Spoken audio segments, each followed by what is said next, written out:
I do. Okay. You said that you support the rights of the working class. Yeah. Why do you believe that the United States so violently tries to overthrow other forms of government, such as socialist governments, such as what happened in Chile in 1973 and in Cuba? Why is the United States responding with such moneyed interest? Good. Excellent question. Everyone hear the question? Okay.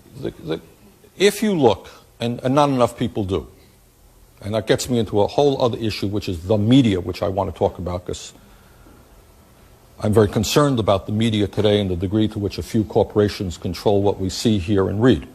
But if you check American history, you know, sometimes the president will tell you, well, we are always defenders of freedom. We believe in freedom.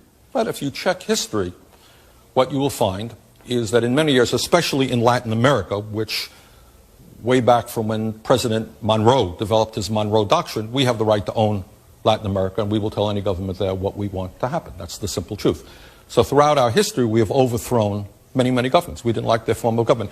In the case of Chile, in 1973, what you had is an election in which a guy named Salvador Allende won the election. Problem is, Nixon and his friends didn't like him. Why? Because Salvador Allende fought for the poor people and the working people of that country. He believed that the resources of Chile, their copper mines and so forth, should belong to the people. And he won a free election. No one denied that for a second. It was a tough election. He didn't win by much, but he won a free election.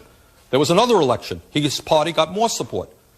He was overthrown by the CIA and corporate interest, because corporate interest preferred, of course, that the United States companies dominate that country.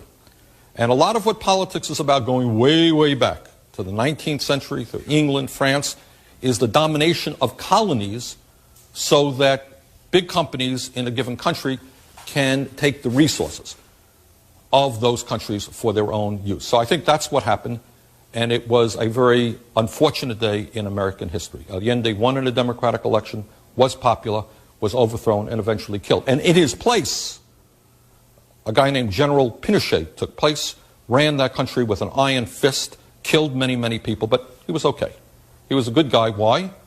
Because he was a friend of corporate America.